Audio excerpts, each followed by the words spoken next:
as just Richard introduced, I'm gonna, lecture on something that seems pretty long, and probably don't really understand what this means for the moment. And think that the goal for my lecture is really help you understand the title. Maybe by the end of the day, you know what I'm talking about. And I'm really glad to be here. I'm part of the Windows School. Actually, I haven't been into this building, even I have been to UCLA before, so this is also my first experience here. And I guess before I just move on, I want to do a just quick survey, because for one thing is that I'm coming from computer science department, so I'm computer science, and this is also, at Maryland we have a joint center between quantum information and computer science, so I do most of computer science. How many of you are considered your computer science here? Okay, how many of you think you're physics? Well, that's a lot. Do I miss any other discipline? Physics, computer science, math? Okay. Any chemistry, electrical engineering, anyone? Okay. Do I still miss anyone? History. I'm sorry? Okay. Yeah, so I probably get it right. So I just checked all the speakers. So I'm probably the only computer science here among the speakers. So I tried to bring a little bit more computer science perspective here. So when I really talk about the algorithm design or implementation, you can now think a little bit more toward the algorithm for information tasks, not for physics tasks. Of course, you can do this for physics tasks. You're going to learn a lot of that in the remaining lectures, also in Ken's talk. And when you talk about implementation, of course, I don't run labs. So I really think about implementation in terms of how you build entire like a software tool chain, right, all the way to implement those things. And then those instructions were sent to the lab. So this is like a rough picture. But before I really move on, let's just talk about some of the plan for today. So we're going to run this for like the entire afternoon, right, until like 5:30. But we're going to do the same thing as Ken. So we do like a 90 minutes talk first, and a half an hour break, and do another 90 minutes talk. So the plan, I hope, is we cover the first two in the first lecture, and the bottom two for the second lecture. And this is really about algorithm design, and this is really about implementation. So ideally, I'm going to just do the design and implementation in two separate lectures. Let's see how things goes. And as I said, that the goal of this lecture is really helping you understand what I mean by Hamiltonian-oriented algorithm design and implementation. Of course, let's go from the design first. So one thing I should say that I hope that we actually have more people covering. Maybe the one I don't really talk about is that the more conventional one, we think about design algorithm using circuit abstraction. This is the way people actually are taught in quantum information course, and so the popular one, everything is really centered around using circuits. And I talk a lot about like why I think that's a good thing for a good reason. But I shift gear to talk about there's an alternative way, and there are also some good reasons to think about that. But one particular reason I'm going to talk why this is not the best way, at least for the near term, to think about is that it's going to be very hard to implement. It has a large overhead in the implementation. But at the same time, also, there's something else that maybe a different reason that motivates you also think a different approach of quantum application. And what's that particular approach is that, can I imagine my algorithm without using circuits? So can I imagine designing any quantum application without really talking about circuit at all? Just think about Hamiltonian itself. And this is something almost like obvious if you're talking about a quantum simulation task for physics, right? So there's no, you don't need to talk about circuit anyway in the very beginning, because your task is to do some Hamiltonian simulation, and circuit is just a way for doing that. So this has become trivial if you just think about a physics or chemistry or nature science tasks. But I'm going to show you that you can actually using this kind of idea to think about algorithm for non-physical purpose. And sometimes that's all be something very hard to think about if you just stay in the circuit model. But it becomes relatively easier, more natural to think about in the Hamiltonian way. And of course, with that, you can do the digital simulation. So this doesn't really say you totally bypass this. Of course, if you have a very good quantum computer, you can go this way as well. So this just gives you some way to think about a new quantum algorithm. But of course, I'm going to show you something. Say, if I don't have like a very good quantum computer for today, thinking this way give you a second route for the implementation, and this implementation might just more like a hardware native and a costless resource. I'm going to show you some example for doing that. Okay, so now I try to give you a few slides, just justify my first point, say why this is causing a lot of resource. And I realized that we didn't really have a lecture just talking about how you get this part down. And I don't have slides for that, but I highly recommend if you're interested in understanding circuit-based algorithm for quantum simulation. Andrew Charles is my colleague in Maryland. He has a very good lecture on that. So if you just search for his lecture, you get a lot of great coverage on that. I won't be able to talk about the baseline here, unfortunately. Okay, so let's just motivate it further on what I mean by you need a lot of resource here. So just be aware that I made this particular slide maybe about a year and a half ago. So some of the numbers could be slightly outdated.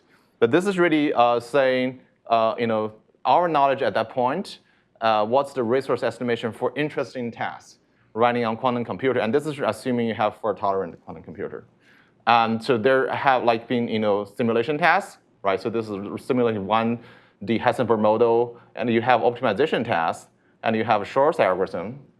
Now we can see this is actually considered not too heavy task, as we're going to see later in this Microsoft resource estimation picture.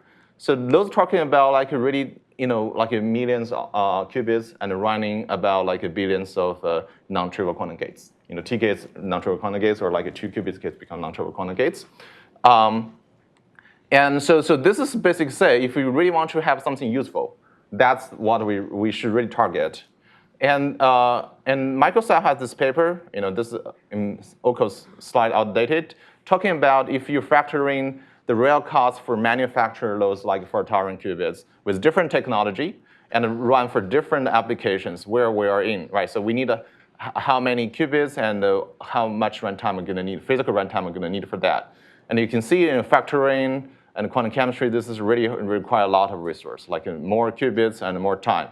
And the best one we can imagine, will be somewhere here, right? So you have just really talk about the quantum simulation, simulate the quantum dynamics. They're still looking at this regime, maybe something still like this, millions qubits and 100 million or maybe billions of non-trivial quantum gates. And you probably know that we don't have any machine close to that, and probably even with the best engineering effort, assume everything we're targeting, we're going to work today in a few years. We still fall short of that. So we need something really, really innovative to make that happen, resource-wise. So one thing I want to just, people can ask why this number is huge. And I just, one counter argument is that actually for a lot of classical tasks, you do see that huge number. Just because all the normal laptop CPU running at gigahertz clock rate, you run billions of operations per second. So this number isn't huge. It's just we don't have that well-run machine for today. So for that reason, I just want to elaborate a little bit more about what I mean by thinking about everything using gates. So this is gates is actually how we calculate the resource for now, right? So this is how we basically assume our computation model is, and based on that, we do the calculation for the resource. So, and I'll say this is a very good, there are very good reasons for people to think about gates. There are historical reason, but also there are a good reason. I'm going to show you why, especially a series like this kind of model. But for now, you can just imagine how this idea, gate or circuits, based abstraction really dominates the way you think about quantum information. If you follow the standard textbook, for example, so I think almost every single quantum algorithm you have learned so far in textbook, they're somehow written in gates. You draw the circuits, right, and then say this is the algorithm we're going to use, right? Okay, so is this all the algorithm we're going to use, right? So have you thought about anything beyond that? So that could be a question mark if you haven't thought about that. Maybe we're going to show you something like that. And because of that, you can also think about, say, any program language today, we're going to program quantum computers. They're just some way to modeling gates. So in fact, they are just a way to write down a sequence of gates, or maybe either visualize them or using just the Python codes. So it's modeling the gate sequence. And if you talk to your experimental friends, and they know, okay, so because everyone look for gates, I just want to build some perfect gate for you, right? So maybe they say, okay, this is some target for my gate and some target for another gate, and you like CZ, you like C0, you like T, whatever. So that's the interface.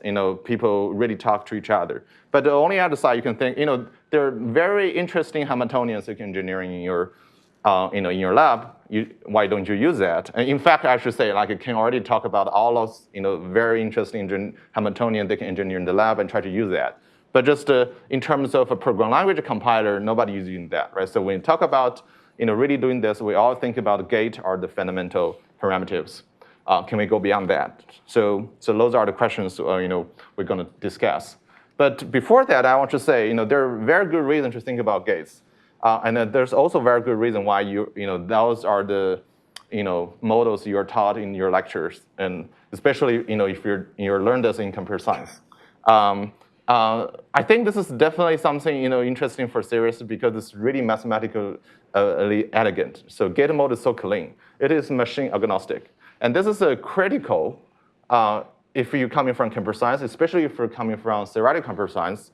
You need a way to model the resource that is machine agnostic. So that means that you need a computational model where you can count the resource.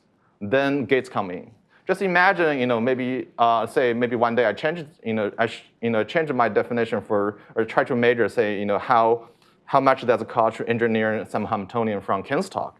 Then you have trouble because that measure might be machine dependent or machine specific. It only applies to this machine, not that applies to that machine, because then we talk about your energy level, right? Your frequency. Every quantity comes with a physical unit. You cannot really count, do the resource measure in a machine agnostic way.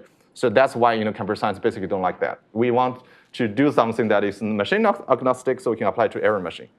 But on the other side, you see, okay, this is trouble, right? So it gives you some gap between what you can really engineer in your lab and what you need to use in your analysis. But on the other side, in computer science, there are a lot of problems written as booleans, functions on booleans, right? So there are problems or decision problems, they're just boolean ones. The thinking about the gates working on qubits is actually very natural for that purpose. But of course, there are also a lot of problems beyond just boolean functions. And even though eventually, in the digital, in the classical digital machine, they're eventually implemented using booleans, but they're actually, you don't program using booleans. So this provides really like a natural model to think about some kind of problems, but they don't, at the same time, they don't provide natural model to think about the other kind of problems. And I should say another thing is because we do have the Moore's law happening in the past few decades, everything building on this like a Boolean function or Boolean logic for the classical domain. We have a lot of tools in making sure you can build large and scalable and correct systems. So there are tons of experience we can learn from. Even though we haven't got to the point we see the Moore's law happening for quantum, but that's a good sign. So that's also another thing really promising for using gate test model. Okay, but maybe you already heard that when I talk about those things, they're coming with some cost. The cost is for I think the major cost is that in order to really using this kind of abstraction, you need to assume you have abundant of resource. And those resources can make things as nice, mathematically elegant, and also like somehow packaged in this nice way as you want in the gate model. And of course, if you do have abundant of resource, maybe that's the way we want to go. But for today, we don't have abundant resource. We have very limited resource, so we need to think about whether there's a different way for us to think about what it can do in order to make like an application realize faster. And also, if you, as I said, like if you just think about gate as the only primitive from the lab, you basically miss out entire Hamiltonian engineering can just talk about, right? So, but that's actually also important thing. The people in the lab really try to use to simulate in a quantum system, or also maybe you can use that to do something else. Okay, so what's the alternative? And of course, there are not too many alternatives, right? So, and this is what I really want to just come back to my title. People usually say this is maybe something analog, but I think analog has a little bit ambiguity. So I try to just make this more specific later on. But I give a name more like a Hamiltonian-based, because I can do things in maybe some specific meaning for the analog thing happening here in quantum, but just in general, we want to think a different like abstraction to think about what we can do as a algorithm design, also as implementation platform. I just want to give you some idea about how this kind of thinking they did appear before we have a very good digital machine in the classical domain, and it's good for something and still good for something. For example, it have very low energy consumption, and also because the rates of AI and there's so much power spent on just the computing for AI inference, and then those analog type thing maybe can give you something faster for doing this like AI accelerated chip. And there has been research talking about that. Of course, they're not mature yet. I don't think they're really become dominant one, but there are people really think about doing that because there's some like benefits for really having this kind of computing come back in. But on the other side, if you don't think about a computing domain, you think about like more engineering or like natural science, physics or all this kind of thing. We have something called a wind tunnel, and still people using that.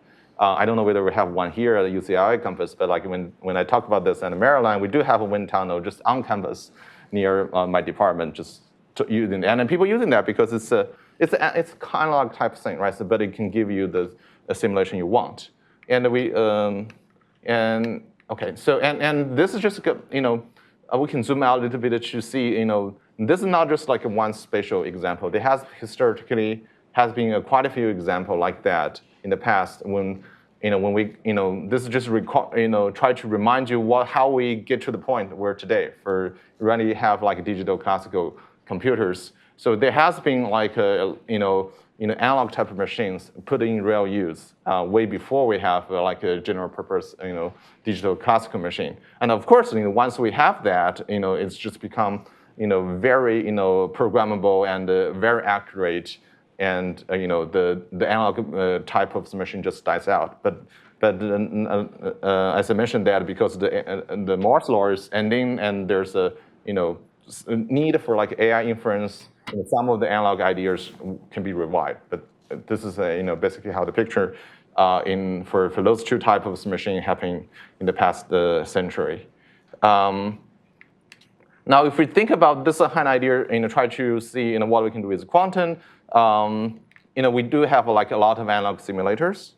I think there are all kinds of implementation of analog simulators in different platforms.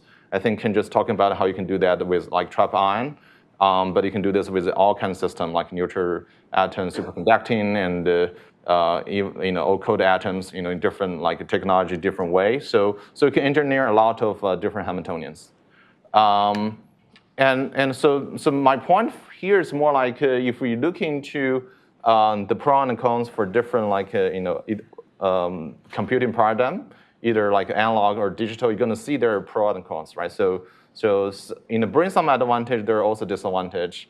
It's more like not choosing one, not choosing saying like just want to do things in analog way, I just want to do things in digital way. It's more like can we try to think about some application where I use the appropriate way to think about my computing or implementation, I can get things done faster. Because of that, you're going to see very likely there's analog can hopefully give you something like a cheaper to implement. And the goal actually for a lot of research happening in my group, we try to think whether there could be some like analog milestone for the first generation quantum applications. And of course, quantum simulation is definitely among the list. You can think about maybe there's some physics can be discovered by analog special purpose quantum machine that runs Hamiltonian really good, but probably they cannot do general purpose circuits. But of course, as a computer scientist, I'm not just satisfied with just doing simulation for physics, I also try to think whether I can do this for some other computation tasks. Okay, so just coming back to summarize what's the analog and digital, their difference in the past. This is actually coming from like a book published like in near the 2000, just talking about how they compared the pros and cons. And we do see digital just becoming dominant once it's mature, but it doesn't really talk about any of the Moore's laws at that time. Maybe if we put a quantum in the picture, where we can see, maybe you still can see, at the very beginning, the analog type thing can happen faster than the digital one. Maybe eventually digital will catch up. So we're really talking about the timeline here, right? So we're here today, and we don't know when this is going to happen. Can we build something in between, right? So can we build something in between? And I think all the knowledge we have here can potentially be useful for building this as well. In fact, I'm going to see even just taking this kind of mindset, that can inspire something new. It's really hard to think in the digital paradigm. But that something new can be also applied to both the analog and digital paradigm. Okay, so let me just be more specific. When we try to jump out a little, just thinking only with gate circuit abstraction. What happens if I say now you're forced only using Hamiltonian to think about what the machine can do? If that's the case, the textbook is going to change, right? So the textbook won't talk about circuits. The very fundamental parameters of what a quantum computer can do are going to be quantum simulation. And you see, this is almost a tautology, quantum simulation itself. But I'm going to show you, with this kind of abstraction, you can do something, more than simulation for physics, because, this is actually, something of a very continuous nature. If you think about like continuous time, even continuous space simulation, then it actually can be connected to other, computational problem also of a continuous nature. And I'm going to show you an example where we can use this kind of idea to do optimization in the continuous domain.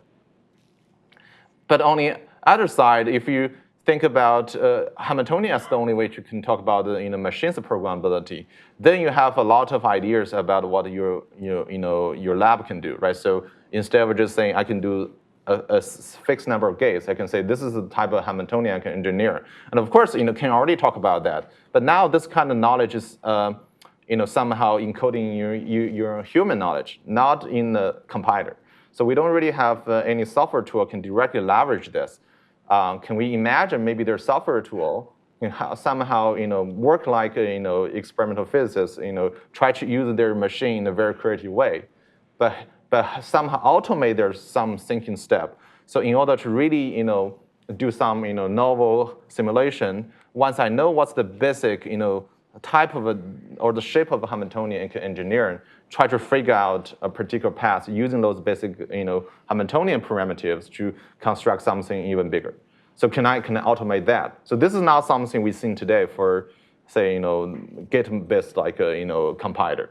So this is something very like I think try to mimic the human thinking, right? Try to think how you do directly manipulate on the Hamiltonians, and also because of that you can think maybe I can just design a language just to say write down the Hamiltonian I want to simulate, and that's it. I don't care about how you implement that. Can I just use that as abstraction? That will be a something really nice if you're the person thinking about Hamiltonian, not the person thinking about how you implement that with the machines and the primitives.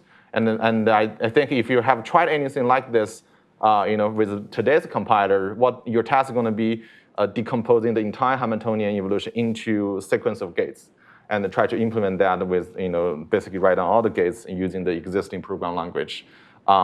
But maybe we have something else can directly automate that, so you don't need to worry about that, even with like circuit implementation.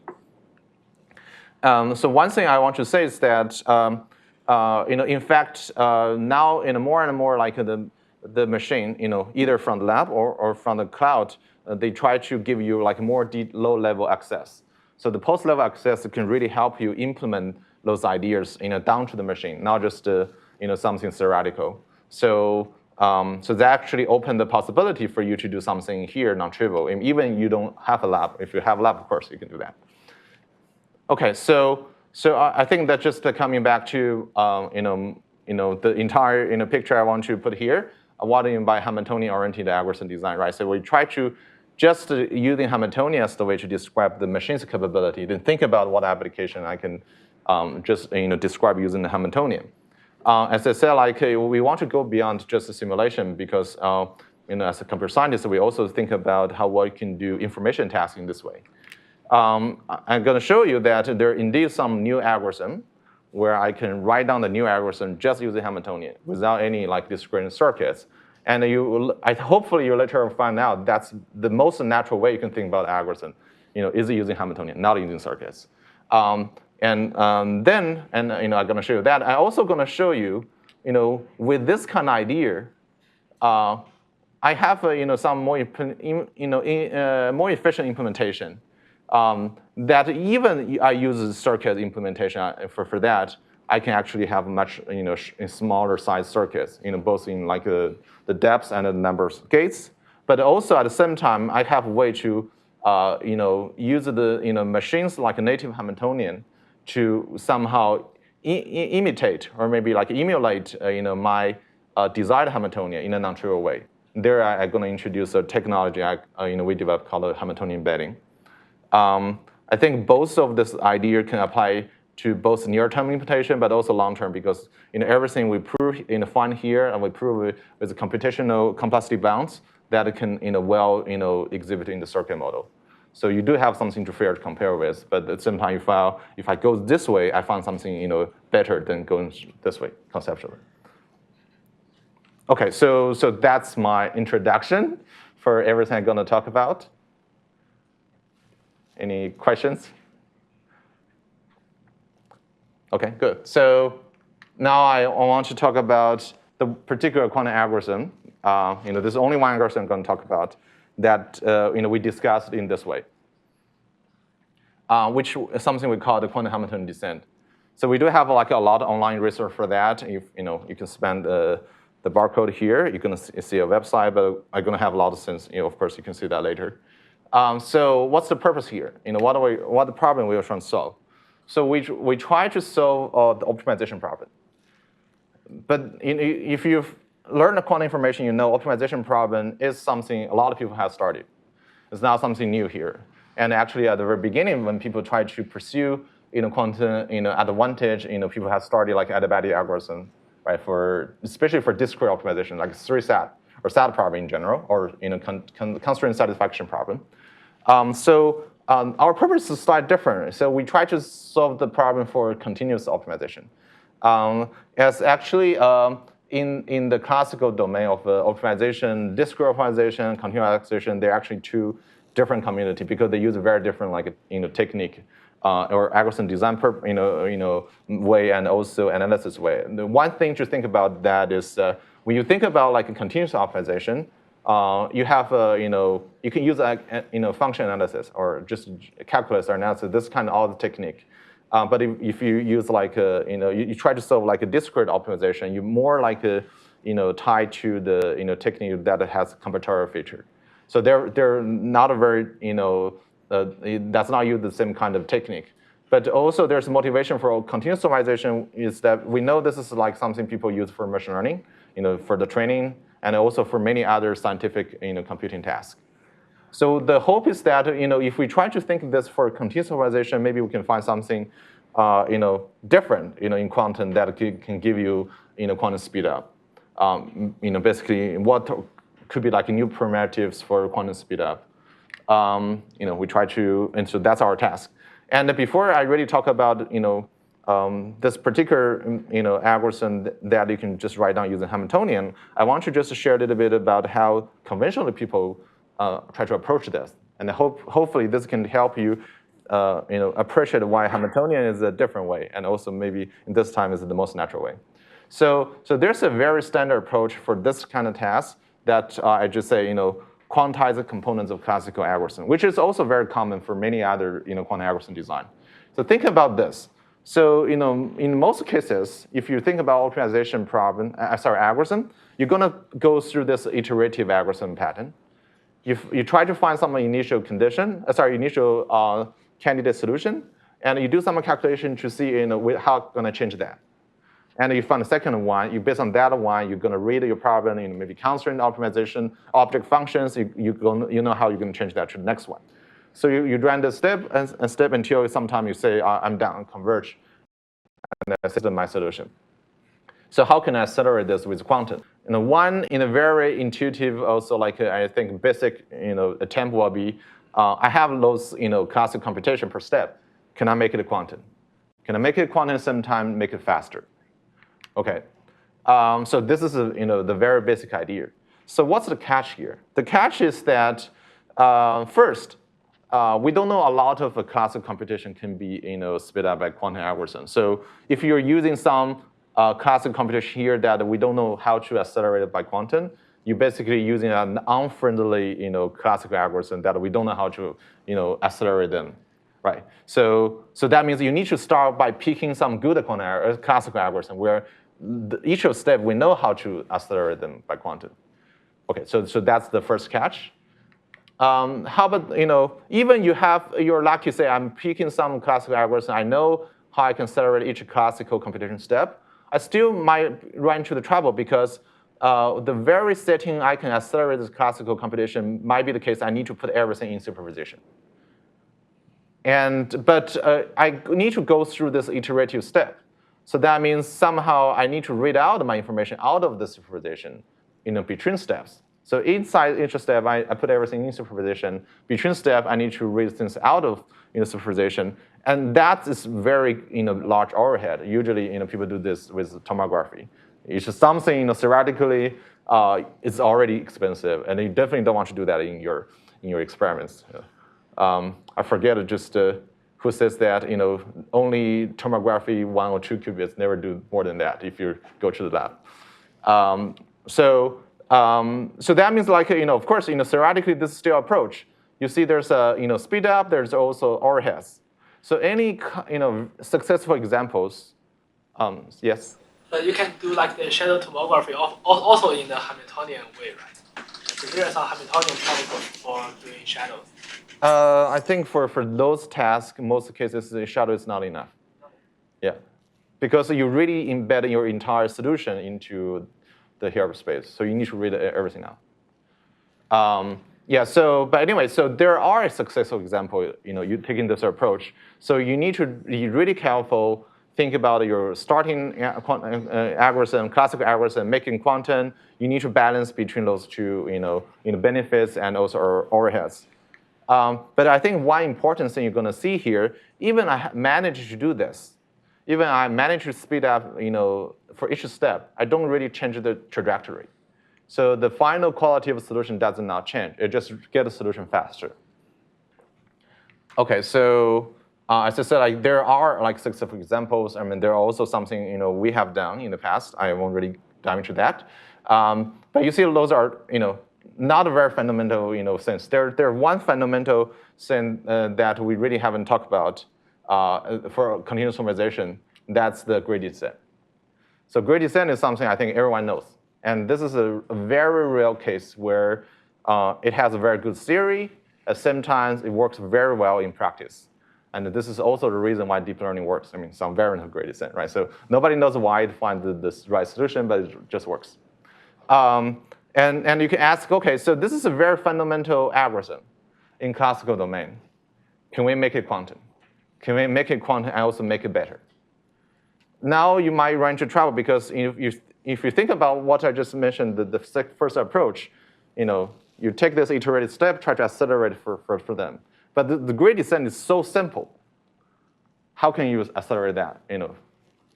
Because each step is just so simple. How can you quantum accelerate that?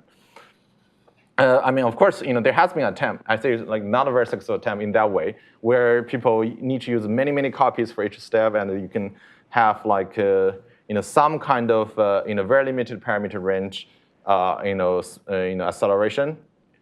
But really following the first approach, it does not really change the solution, and only work for log iteration steps. So this is actually the very fundamental question that motivates us to think about how we can really find a quantum version of a gradient descent. And we're not successful with the first approach.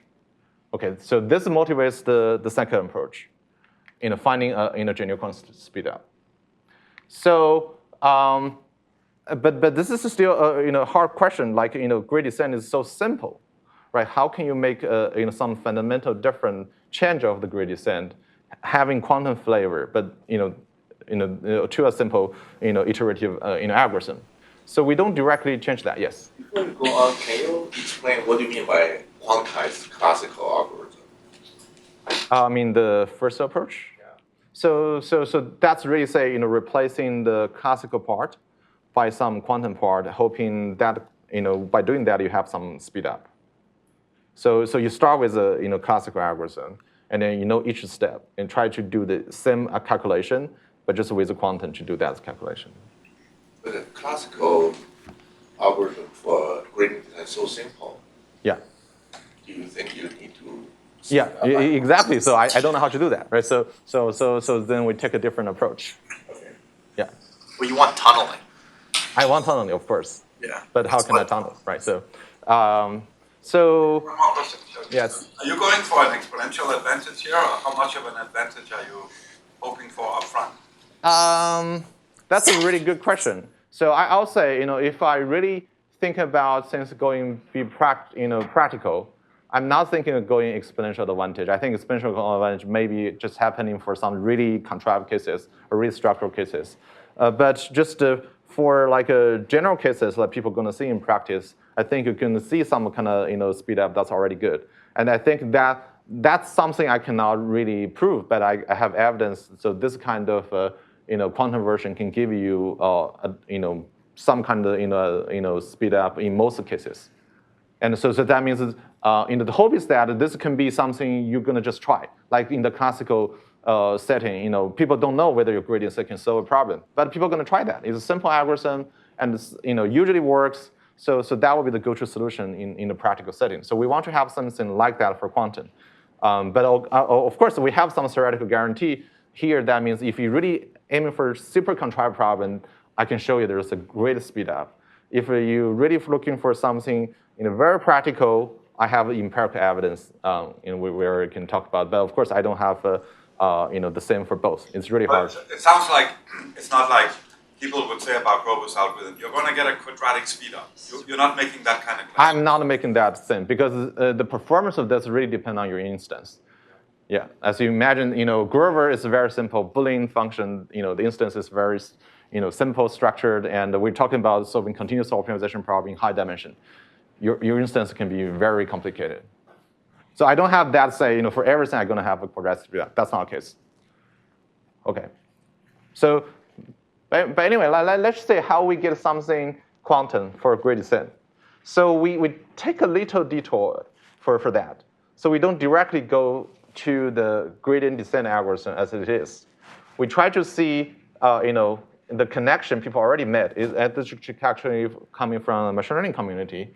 So they can really interpret the gradient descent as something with physical meaning. So first of all, so any gradient descent, it's like you can think this is like a dynamical system, right? So if you take your the step size to infinite small, so this will give you continuous time dynamics.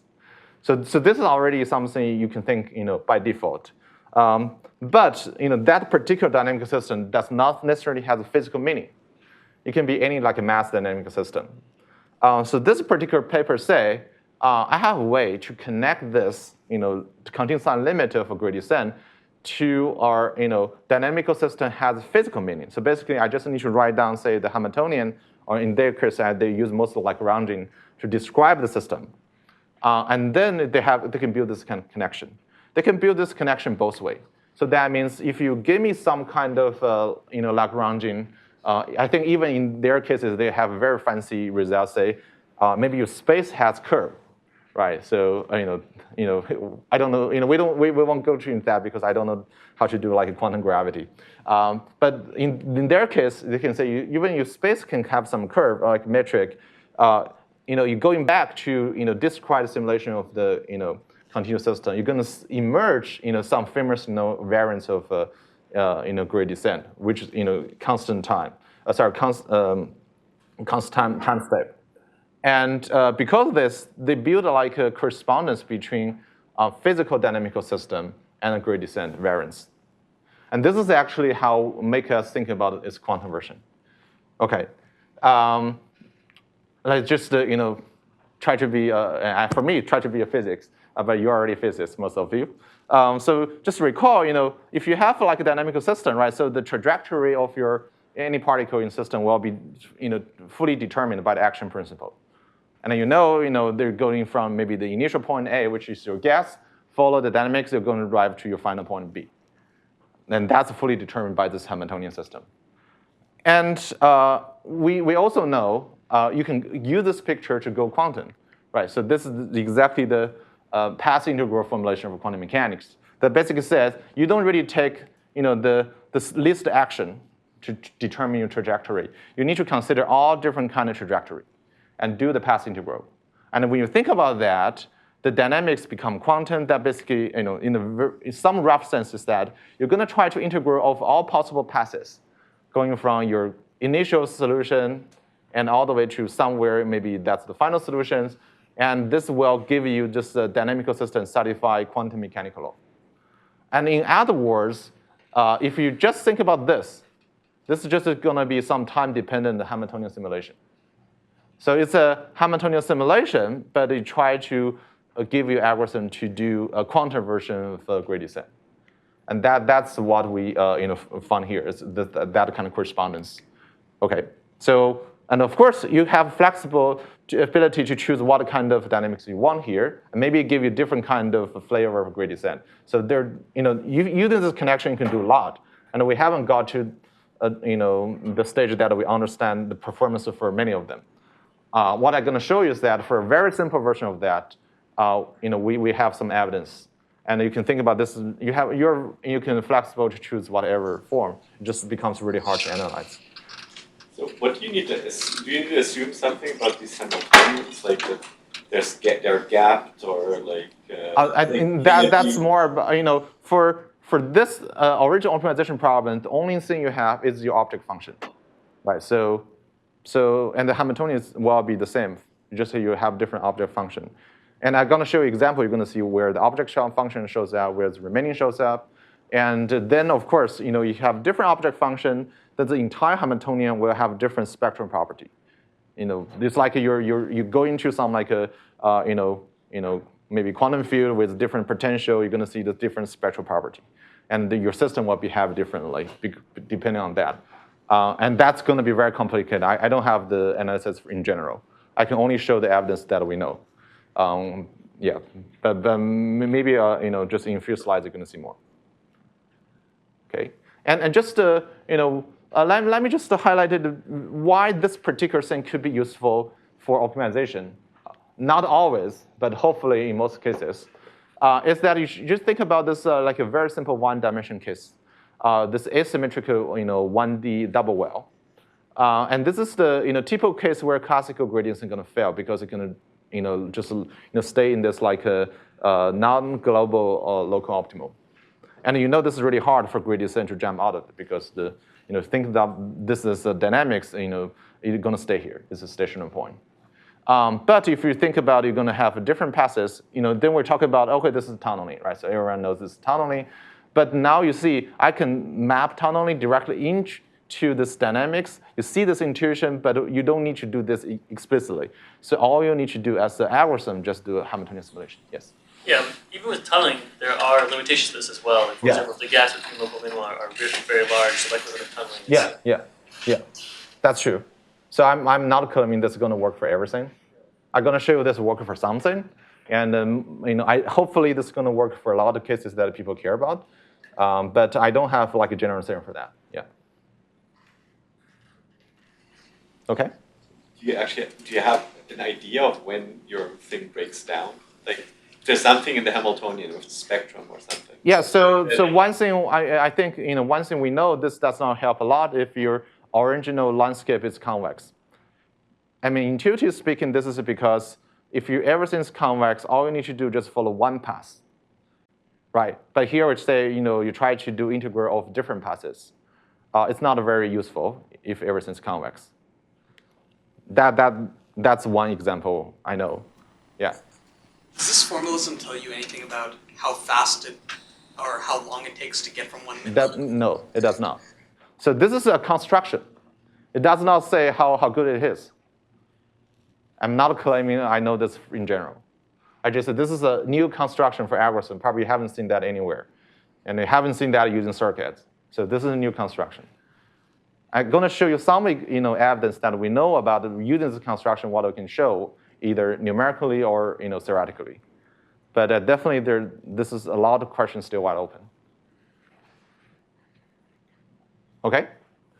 So let me just continue with that. So this is going to be a very simple example coming from that family. As I said, like this connection can be in general. But I don't know how to do that in general. I mean, we've just picked one simple example out of it. So in that case, we're basically considering this particular Hamiltonian. Let me just making sure I put everything in the right context. So fx is going to be the function I will try to minimize. And let's just assume this is unbounded minimization problem. I don't have constraints. And I try to construct this particular Hamiltonian. And this Hamiltonian, of course, you're going to see this is something behave like a kinetic energy. And fx is going to behave as potential energy. I'm going to have some like a schedule. Those are the scalars between, before the kinetic energy and the potential energy. They have some kind of ratio. And of course, there are different schedules you can choose. We basically restrict us to some schedule have the same as the classical domain. And roughly speaking, your algorithm will be basically prepare some like a simple prepare initial state, run this particular Hamiltonian on that, and at the end of the day, you just measure. And the schedule going to look like you have a super large component of kinetic energy at the very beginning. But at the end of the day, most of the weight will come into the potential energy. OK. Any question at this point? Yes? Does this mean like this is another way of using adiabatic computation? Yeah, I'm going to have a slide talking about their similarity and difference. So could f of x be an actual physical Hamiltonian we care about in nature? We're trying to find the ground state or something? Yeah, so you're talking about potential generalization with this. So most of our analysis apply to the case when fx is diagonal, so that we're really trying to solve a classical problem. Yeah, and I think this is crucial for a lot of analysis here because, first of all, I don't know whether anyone noticed that here. So this is the operator on real space. So they're not on finite space. So we really talk about unbounded operators. And I think that's a very different cases if you think about like just the discrete optimization where you usually deal with finite space. And that's critical for later analysis. And this whole thing with this kinetic energy and potential energy, it has a name in the real space called Schrodinger operator. And for a lot of this in the property we showed to exist, and we need to make use of the property of a Schrodinger operator. And that means we really make use of the continuous nature of this problem. I don't know what's the discrete nature of that. This counterpart, I don't know how to get that. But I'm going to show you when this appears. Yes? How do we choose the initial XFT and Xiaodi, the function? Yeah, so that's also something I say, this is a little bit of heuristic here. So for some probable result we have later, I'm going to introduce, we do have what the initial state you want to use, how to prepare them, why this is efficient. So we have everything like that. But just empirically speaking, for most empirical thing we have done, so you can choose just a uniform superposition. In most cases, it works. And we have some, I say like a semi-series tells you why that's the case, because this algorithm is very, insensitive to your initial selection. And I'm going to show you some kind of explanation. This is not like a rigorous math, I should say. Not a rigorous math. I hope someone can show more rigorous math, but something we observe numerically, and we try to come up with some explanation for that. Okay. You mentioned this thing that you've been focusing on diagonal operators. Yeah, this is the classical setting, right? So this is really classical. Then that's diagonal. If you're talking about like say maybe VQE problem, right? So you have like a quantum Hamiltonian run from the ground state. The issue with that, I can say for now, is that then it's not a Schrodinger operator anymore. So you actually probably need a different operator here to really help solve your non-quantum problem, non-classical problem. And we know, for a lot of problems you're going to show really requires this to be a Schrodinger operator. And that really restricts us to just solve a classical optimization problem, not a quantum one. And you can try this for quantum. I don't know how it works. But for the classical one, we are fortunate to have theory from the Schrodinger operator, so we can do some argument. OK, so we haven't got to any point to show the evidence. I just talk about that construction for now, right?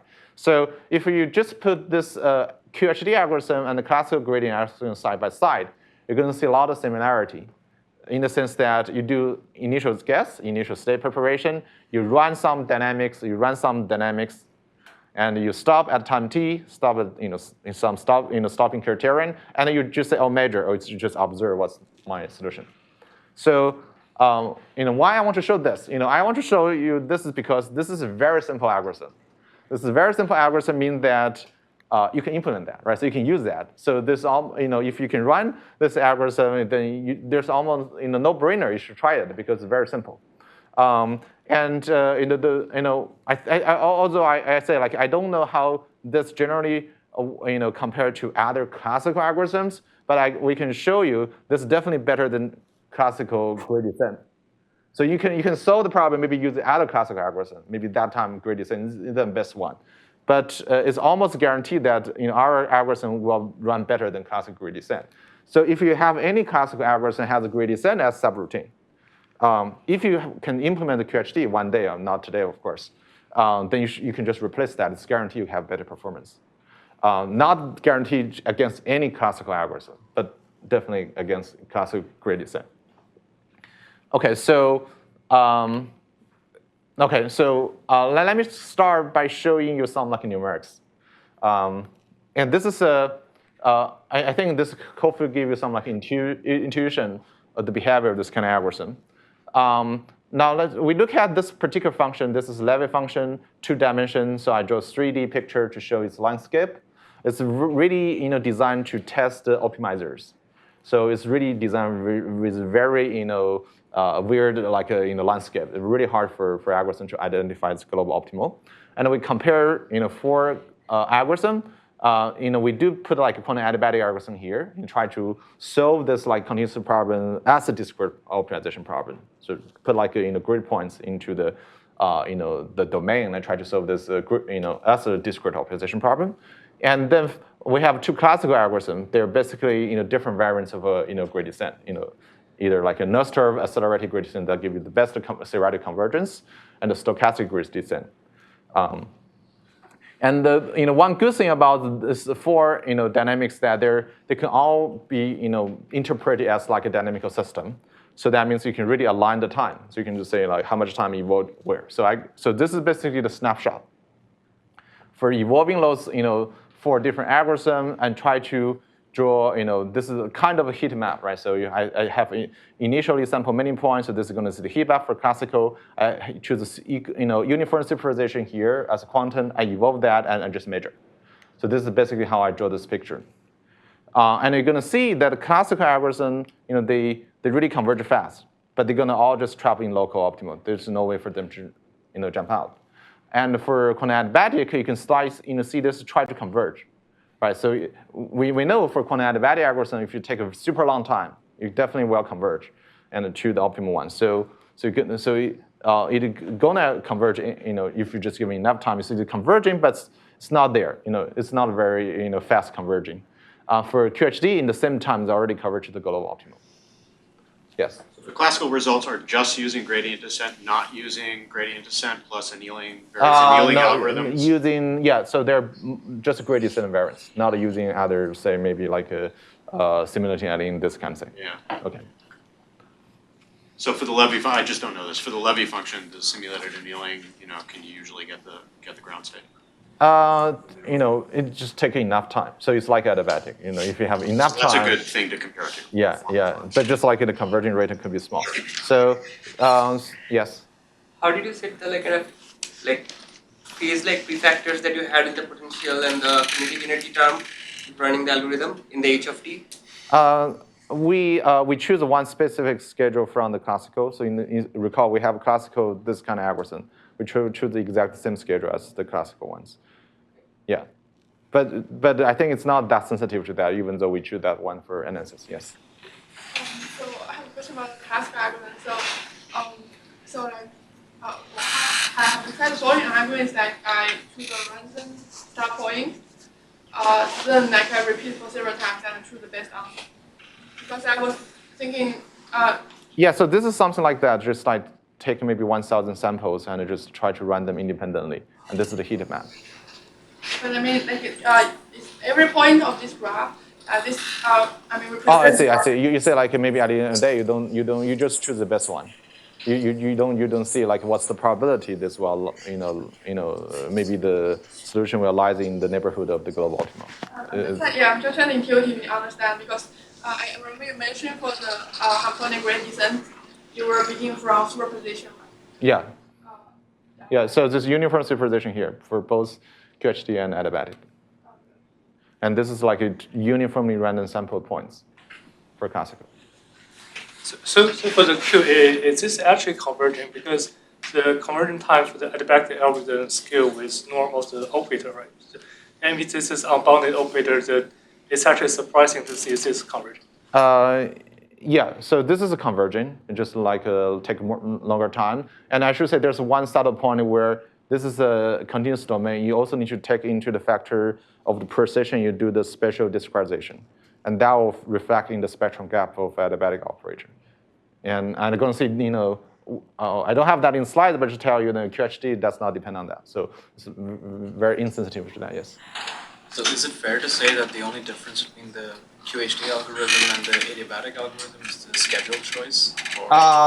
No, actually, there's a lot of difference than that. I have slides for that, so I'm going to say yes. So the time for the gradient descent variants, the classical ones, like how can that be fractional because they are iterative algorithms, right? I'm sorry, can you say louder? The classical algorithms, they are iterative, right? So I don't understand what does t is equal to 0.1 represent for, let's say, Nesterov's algorithm or for SGD. You say how they're trapped or how they're not trapped?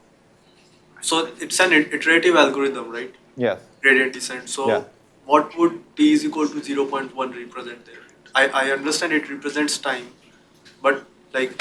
You mean t? Oh, you mean? So I just try to think this is also a dynamic procedure instead of a discrete step. Yeah, I turn that into continuous time procedure. Then I can really align them so I can see their performance. So maybe I don't know. Maybe I should move on. Maybe some of the question you can ask in later slides. Okay. So I just want to say we have a website. It's still online, should be. So we do have more numerics. So what I just show you here, not just the cherry pick for the best one, is actually very typical for some of the benchmark we tried. As I said, like this is empirical. I cannot prove it, but you can check it for yourself. And we do have like a 3D animation. We can show how wave functions evolve over the time for those like 2D function. That's the best we can simulate. If you go to 3D, I don't know how to visualize that. But for 2D, we do have that. So maybe you can check for yourself. Okay, so yeah, now we're going to talk about some of the features. Some of it has rigorous theory. Some is our current understanding or explanation. It's not totally rigorous, but we will cover the difference between, say, QHD's difference with adiabatic, continuous versus discrete, and how we think some like a microscopic level understanding of QHD evolution versus like adiabatic. So that's the following a few slides to kind of talk about. So first of all, as I said, this is a evolution over real space, and because of the Xiaodi operator, as I mentioned, kinetic energy term, it does make use of the gradient information in some way. but it's not explicit use. You say I don't really calculate the gradient as the algorithm. I use the the Schrodinger operator. So that means when I really simulate this entire thing, I don't there's an algorithm for any algorithm for really doing that. There's no explicit calculation of the gradient of fx. And actually, because of that, we can even show result when fx is non-smooth.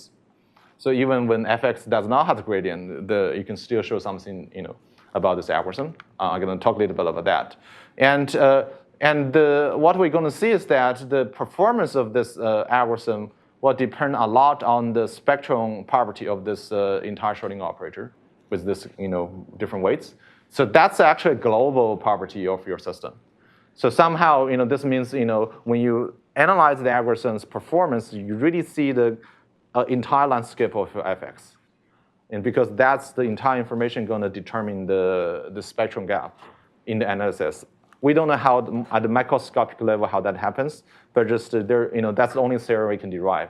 Unfortunately, I don't know if there any better tool can give you like even more refined pictures. But if you think about that, if you just use a classical gradient descent, you basically try to see the local information, right? So that's how the classical GD works. You're going to see your neighborhood, you choose where you want to go. And that's actually the more intuitive reason why this algorithm will be better than GD. Not say better than other things, just in general it will be better than classical GD. And we're really talking about our continuous optimization because only when you have a continuous optimization, you can talk about gradients. And we don't really have a nice counterpart when you think about the discrete optimization problem. I should say, if you really want to say, how I can imagine something happening as a variant of a, quantum adiabatic algorithm, I think, okay, yes, you can try to do that. So they're like a more general version of a quantum adiabatic where, say, you start with something, you can call it mixer, right? So and you can have some target function. You have freedom to choose them. So in some sense, you can think, okay, I try to brute force just extend quantum adiabatic is Hamiltonian shape into something like what we have GD here. Then basically your mixer going to be the kinetic energy in the continuous space. And I said this particular choice is it's very unique in the sense that, at least for me, that's the only case I know how it can connect to some like a rich theory in the continuous space, especially the spectrum theorem of the Schrodinger operator. That help us to understand the behavioral system. If you choose something else, I don't know how to analyze it in general. So that's, say, from the structure, how you really think about, quantum adiabatic shape and the QHD shape, what's their difference. But at the same time, I'm going to show you they also have dynamical difference. Yes? You extend this analysis to approximate methods like QAOA? Mm-hmm. Like you're doing analysis of like annealing methods, but did you also like analyze that, like the initial choice of H for like QAOA compared to? We don't have. I think on QAOA, if you only talk about like how you analyze this as a circuit, not a quantum adiabatic as a continuous time. You're talking about like some. In this context, basically say, can we have some discrete time step QHD where I can analyze its progress? I think that's the interest direction, and in fact, we really try to see whether we can do that. So we have some numerical in a paper, actually just a very recent paper, but we don't have theory in general. We think that's possible, but that requires some different technology that we currently don't have. I try to see whether I can talk some technical side for analyze them, but there are not many tools we can use. Okay, so let's just try to say that's on the construction how they look different. One's really for discrete, one's for continuous. And I'm going to also show you on the dynamic side what's the difference. So we know for adiabatic algorithm to work, actually theoretical, even though I think in practice you can see something, you don't really satisfy this rule, it still works. Theoretically speaking, you need to keep everything in the ground space. And that's actually the difficulty for really, you need to keep everything in the ground state, and in some time in your evolution, you have a super small spectrum gap. So that means you need to take a very, very long time in the worst case. So there's no free lunch, of course. For QHD, we found that you don't need to stay in the ground state. You just need to stay in some like low energy subspace. That'll be sufficient. And what's that? We have some kind of explanation theory. It's not like a fully rigorous theory, but it can help you understand difference. So basically, we think for adiabatic, you try to just remain the ground state entire procedure. You really need to move very slowly. So QHD is something you can move really fast at the very beginning, and try to move slowly later on. And if you know there's some algorithms in classical, they also call this like heavy ball walk, something like that. So basically imagine you carry some like a mass when you move, right? But the mass of the ball just increases over time. So it will be something like that. But of course, this is happening in the quantum sense. So I'm going to show you something that is not a fully rigorous math, but hopefully give you some intuition. So let's just examine the numerics with this particular function. This is, again, in a very, from the benchmarks, like a 2D function designed to be hard for optimization. So what's this? So this really talk about, oh, no. So this talk about the spectrum when we simulate this QHD over this 2D function over time. So this is entire time for that. And we basically have divide this into 3 phases for just talking about some physics pictures. In the very beginning, if you look at the spectrum of your system, you have a lot of the energy that appear in high energy state, not in the ground energy state. And this is also consistent with, say, what's the overlap with your ground energy. This is just like maybe less than 17%. So you have 30% out. And you don't have any overlap with the global optimum at the very beginning. So if you see this Hilly map, this really say at the very beginning, really like a free particle because the kinetic energy dominates. So you try to help you to explore space. And this is part of the reason why the algorithm is not very sensitive to the initial input state. Because it really try to explore space at the very beginning. Again, this is not a rigorous proof. This is just some observation from the numerics. And there's a second stage where we roughly say the kinetic energy and your potential energy are roughly the same. And when that's the case, you're gonna you try to see what's happening with your the gap, the potential energy gap. You're gonna see at that point this gap drops. And this is the point where we're going to see some tunneling happening because the energy gap drops.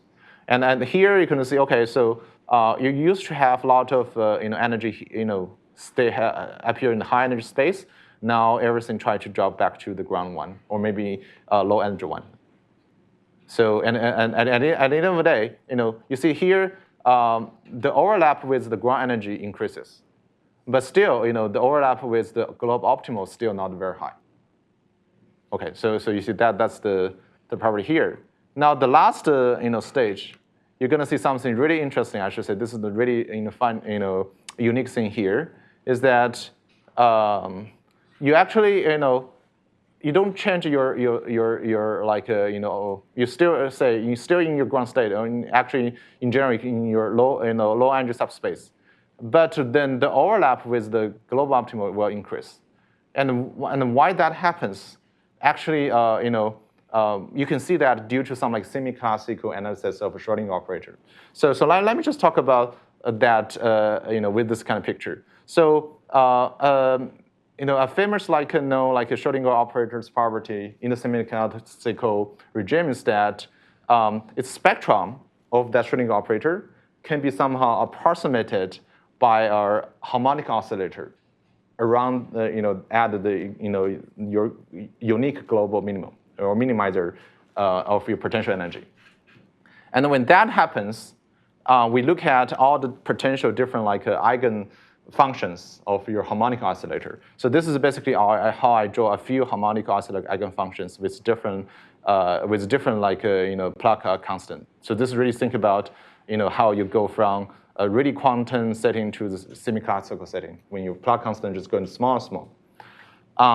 You're basically your state will live in those different eigenfunctions of the harmonic oscillators.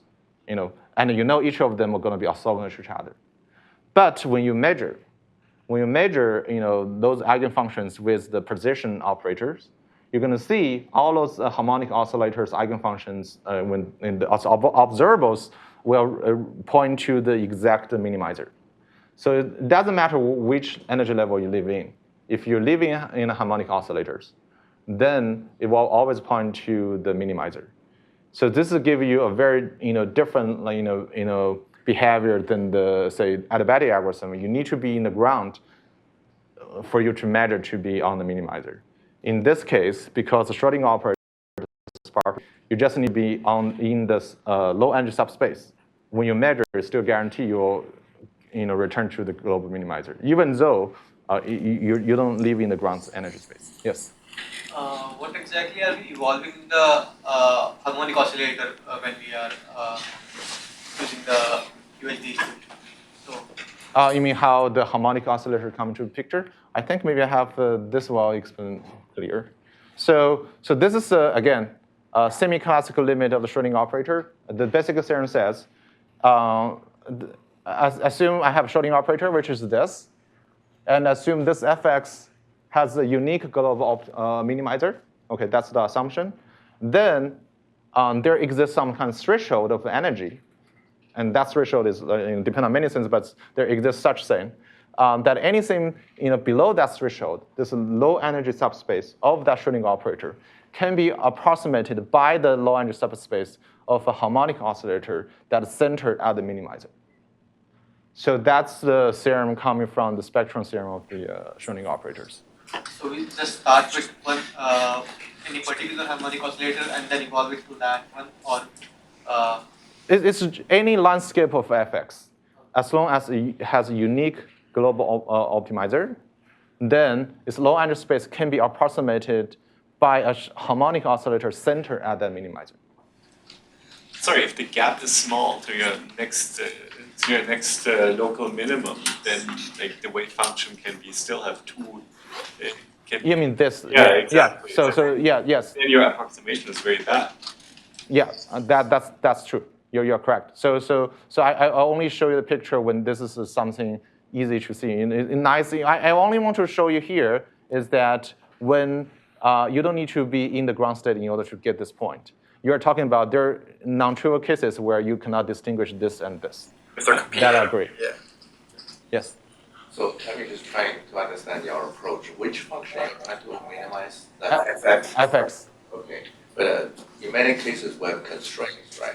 How do you model the constraint? Oh yeah, that's a separate thing. So that's something we build on top of this. So this is unconstrained case. You do unconstrained case. Yeah. You also needed to have a unique global minimum. For the analysis, for theoretical bound, that's the case. But in practice, it's not required. Yeah, that I know. So we do have like an empirical study where you can see better, I think good result where we don't know how to analyze. So the unique global minimizer is for the theoretical purpose. That's the case we can apply some theory to analyze it. But I also agree with you. There are cases where they're indistinguishable. Just a double well potential. Right? Yeah. So I have a construction where I can go from some gap in one dimension and keep that gap in high dimension. It's really contrived construction. There we can show you can still distinguish them, but you can go to large dimension. What about the discrete case, like a TSP problem? So this is really for continuous optimization. Yeah. Yes. So for the high, maybe this is for the one dimension, but for the high dimension, if the spectral gap of the Schrodinger operator can be also very small, so the convergence time for the high dimension continuous optimization, how is the performance for those problems? Okay, I think the general question you have here is that there are cases where this does not work very well. I don't disagree with that. So what I'm going to show you is that there are cases this work well. Yes. Just out of curiosity, for this kind of continuous variable problem, is there any hardware platform that? You talk about implementation. Yeah, implementation. Yeah, so we have slides talking about that. So we haven't got to the point about implementation yet. Okay. For approximating it with the harmonic oscillator, we need to know the global minimum, right?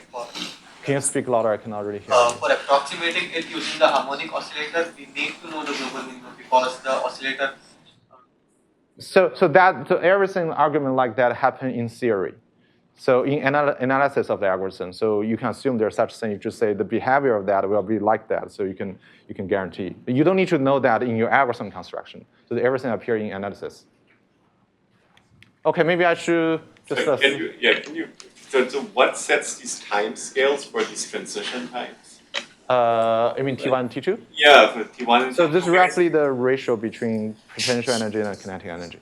So, but this gets like the choice of your psi, like psi and yeah, the schedule. The schedule going to determine how soon you're going to see their, maybe the kinetic energy dominates, or they're roughly the same, or potential energy dominates. But that you think you have control over, like, or you have theoretical control over what functions you choose there. Yeah, so that's something engineer speaking you can engineer. That this part, right? So right now it's about theory. Let's assume that's part of your algorithm construction, and so for some of the schedule you can actually implement it. That we have some real machine implementation as well. I'm gonna show that. Yeah. Just like to make sure I understand this question right. So here you're showing that basically in the third stage of this QAT, you're kind of assuming that you can just treat it as an oscillator centered around the global minimum. And then obviously previously this other person said there's cases where that's not a good assumption. And so is this thing that you're showing here like just a particular case that you're presenting?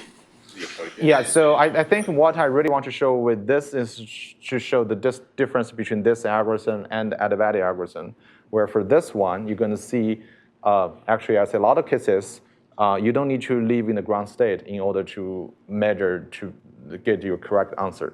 That's what I want to show here. I'm not saying you always will be like this. That's actually not even the purpose.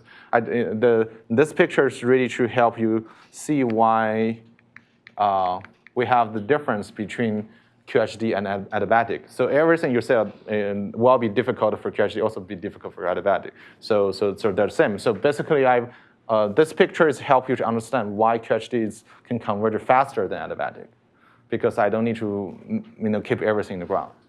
That's the key observation. Is there any intuition on like how you pick the schedule of this kind of like Phi of T and like kind of? Is there any intuition how you? I think so we get this from the classical case. In the classical case, they do have, I should say they have like a numerics more than intuition, more than like a theoretical proof. So they have someone can schedule that works pretty well in practice, and we just yeah. So we didn't have a theory for why that works or like what's the property for that, but we do know like in the classical that's where numerics works. Okay, so I think a little bit behind schedule. Let me try to catch up. So I have shown you the construction. I have shown some numerics, and I have shown you some observation. Now let's move to something we can actually prove. Again, as I said, like there are lots of things that we don't know how to prove, but there are some cases that we know how to prove. So I try to give you a set of evidence. In some cases, both empirical and theoretical. For both cases where you just deal with convex problems, and the cases you deal with non-convex case. Of course, as I said, like in the convex case, you don't really expect to have a huge speed up here because it's already efficient in the classical sense, and in intuitive speaking, we don't really get like much speed up because of the integral of different paths. But still, as I said, like there's something we can actually show. For example, we can use this idea, basically use this kind of dynamics, QH dynamics, to try to solve just some constraint problem. In this case, it's a linear programming problem. We basically can say you can have a particular Hamiltonian, inspired by the shape of QHD, that are gonna just evolve along the central paths for solving the linear program. Just as if you're trying to solve this with interior point method, but you're not using classical trajectory. You try to build a Hamiltonian. The Hamiltonians, will drive the wave function, allow the central path for doing that. And with that, we can show it can give you better bounds. In particular, because you don't need to jump between quantum classical and do using QRAM or using like HHL for solving linear equation. So that's like one example. Even in the convex setting, using the same idea, you can theoretically have a new algorithm with better dependency in circuits model. Okay, so that's one example. And as I said, I can prove this for non-smooth optimization function in the convex setting, but it's for non-smooth. So that in that case, you don't really have gradient information. But you can still show the convergence for this algorithm. Now, what makes this more interesting could be the non-convex setting, right? So for the non-convex setting, we actually have something. I think a different category of evidence. So first of all, just compare with GD. We know for non-convex, GD won't converge. It's gonna be trapped because they have like a multiple local minimum. And we can show QHD always converge, even though that will take a very long time. So this does not give you any computational advantage if you think in the worst case. But just say the single algorithm will always converge, classical won't converge. Okay, classical GD won't converge. Then we have 3 different category of evidence showing what potential advantage you can see here. As again, I mentioned we give you instance where this quantum algorithm can give you some advantage. It's not the same as saying this algorithm is going to work for every instance. So not the other way. So what kind of instance we can show? So first of all, we can have a super contrived instance. I don't think anyone will have that in your optimization task, but just designed for building some kind of theoretic separation. We're going to see our exponential separation between quantum and classical. So that's a theoretical result against all classical algorithms under the Oracle model.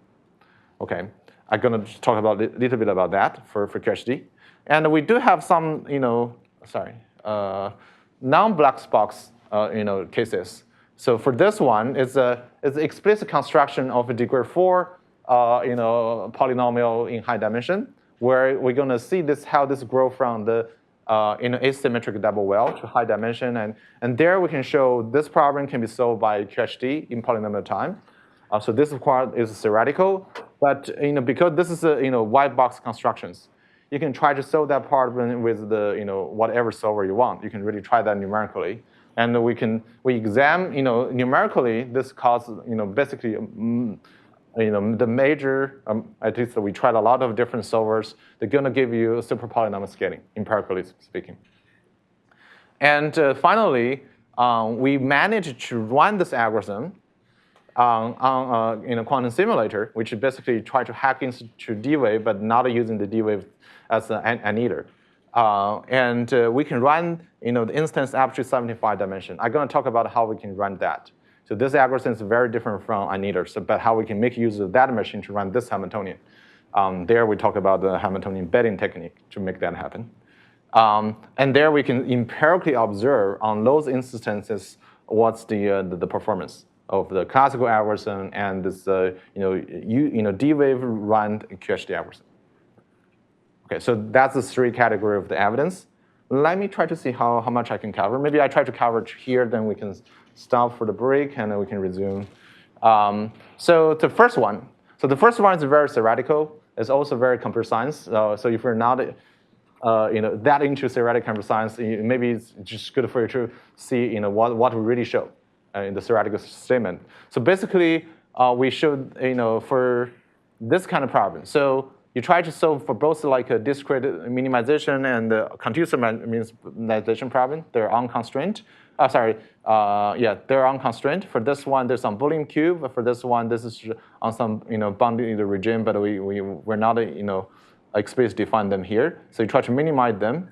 So the caveat is here is that this particular fx, they're not given to you explicitly. So you don't know what it looks like. So you only know this function f through Oracle. So this is a typical construction in theoretical computer science. And when you query this particular Oracle, you can know its function value. Of course, you can query them in superposition. So the task basic here is that can you construct this kind of Oracle f in both cases where you can show quantum can solve the problem in polynomial time, with polynomial query and then polynomial overheads. But classical, you need exponential number of queries. When you have that, you have like separation. So this is basically what we show. So we say in the classical domain, or you can construct this like for the discrete domain, you have a construction of this kind of FF function.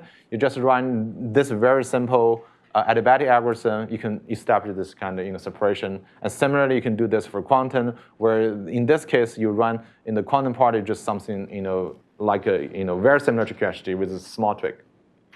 So that's the instance we construct from the theorem statement. If you want to look a little bit into how the construction works, so everything starts with this paper. I think probably a lot of people know. There's like a exponential separation for a quantum walk, where your task is basically say you have this kind of good, fully binary tree. So this is like a fully binary tree.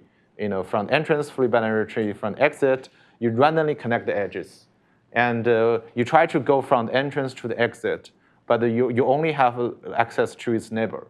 So intuitively speaking, if you're classical, when you add leaves, you don't know whether going this is going forward or going this is going forward. So you will be somehow confused there. So it takes like an exponential time for you to really random walk here until you can go to the exit. So this is the intuitive explanation why this problem is hard for classical when you are only given information of its neighborhood. So this is an oracle type of problem. You don't see the graph explicitly. For quantum, somehow this is really like some tunneling happening, right? So this is really like going through some some potential wall, and you can actually theoretically prove that. So this is going to be really smooth for quantum, but not very smooth for classical. But this problem isn't a adiabatic algorithm in any sense. It's an optimization problem. The issue is this: for this one, is actually use some quantum walk going to jump between different subspace. And for adiabatic algorithm to work, you need to stay in the ground space. So you cannot jump from different subspace, right? So there's a follow-up paper try to make that problem following quantum part following some adiabatic procedure. Why classical is still hard, and this is what the scheme they come up with. Basically, you need to decorate your graph with all those different flowers, just coming off different graphs, right? And the idea is that somehow I can make this entire procedure adiabatic, try to use the decoration to change the spectrum gap of the graph. This is basically the construction here to really give you kind of separation using adiabatic. But you can see here, this is a graph problem. This is not an optimization problem. So basically what we're doing here is say we can change, go from this adiabatic path, to something just one single oracle function that encodes your optimization problem. And there we do a lot of, basically Hamiltonian reduction using perturbative gadgets. I won't go into that, but this is something we have done. And with that technique, you can show there exists some, optimization problem where you use adiabatic, you can solve that efficiently using quantum, but classically this takes an exponential time. And again, this is not something you will be interested in doing optimization in practice. But if you ask whether there are such examples, okay, there is such examples. Okay, not very useful in practice, just pointing out here. Okay, but how about this one? So this one, I say I promise you there's some white box version that is more intuitive, and I think it's very easy to understand the construction and potentially give you some idea where when this algorithm works. So just recall, we talk about this one dimension, asymmetric double well, and I think as maybe you point out if they're very the same, so you don't really have large advantage. So the advantage here for one dimension really depends on the separation between their height. Yes. So that means if we really want to construct a symptotic family and with growing complexity, we cannot just rely on one dimension. We need to grow the dimension. We need to somehow grow the dimension, making things hard. We say, how about the very naive way for grow the dimension? We just add many instances together with different variables. So if you just think about this is like one dimension landscape. If you turn that to two dimension, this is what it looks like. And if you grow, you're going to see many local optimal. only when you align with everyone, you get the one unique global optimum. So this is some good landscape in the sense that it has exponentially many local optimum, but only one global optimum. But this problem, unfortunately, is not hard. As you can see, from the construction, you see you're just being stupid, right? So I can solve the problems, coordinate-wise. I don't need to solve this as like one single optimization function. I can solve them as separate optimization function problem. So that's essentially because you have a way to separate them. I just like to make things harder for people to try to solve the problem and say, how about I had like a random rotation to that? So somehow I use the random rotation to confuse you. I don't know what's the coordinates after random rotation. I hide the random rotation information and hand that to you, right? So somehow if you think about random rotation in high dimension, this freedom is huge. So this makes things potentially harder to recover. But we don't have like say theoretical proof for lower bound for classical in this case. What we have is say even after you do this kind of random rotation, you cannot confuse the QHD. For quantum solver, we can prove you can actually still converge in polynomial time to find the global optimum. So that's the some theorem statement we have in this paper. We showed you just need to like roughly the cube time of the query and additional like a d to the 4 additional gates. You can get a solution of even for randomly rotated landscape. But empirically, if we try to do this with like a classical solver, I mean again this is using off-the-shelf solver. So this solver are now like specially designed for this instance. So this does not rule out you have like some solver just try to solve this instance. Can you do better? It's not like that case. But this roughly says so this kind of instance you use a QHD off-the-shelf version, it works. Use any most of the existing off-the-shelf classical solver, it won't work. To talk about that situation. So basically we tried many different methods. This is just a survey of the picture for different methods. So the figure is is labeled like this. So the x-axis refer to the dimension of the instance coming from that family. Asymmetrical double well, grow to the d, adding random rotations. And this y-axis talk about the log of the machine time for running the solver, try to solve the problem. So this is a log, this is the dimension. If you see this line, this is already something like exponential.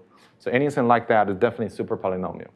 But we would say this is at least super polynomial because we didn't run this to super high dimension. So you can probably don't see like a really asymptotic scaling. But we run this across basically all the different kind of solvers. So including these are like Newton and quasi-Newton method and enable the different solvers. And of course these are most of them are open source the solver you can find online. You can try for yourself. We have GitHub for this as well. This is for the annealing type of solver. So where you see different lines mean that we really try different like schedule for the annealing. So you do see different choice of those parameters, but this gives you the line for the entire performance of one choose different like parameters for the annealing. And this is a dual annealing and Bayesian hopping are I think coming from maybe SciPy. So this is a standard Python library, and this is a Groovy. So we did try this for Groovy as well. So and you can see Groovy also really hard for solving this kind of problem. And finally, you can run this with like a stochastic gradient descent, again with different learning rate. Still, everything you see here, they roughly refer to a line. Empirically speaking, this is definitely super polynomial. Again, so this basically said this particular instance that can be solved by the off-the-shelf QHD with theoretical guarantee. We don't know how to run them on today's machine. We don't have a machine to do that, but theoretically prove that's the case. That instance, empirically, on the off-the-shelf classical solvers, you're going to see super polynomial scaling. And that's the second piece of the evidence we show. Okay. And maybe with that, I just save this for the second part. And we're going to also talk about how we implement that. So this is really implementation. Okay?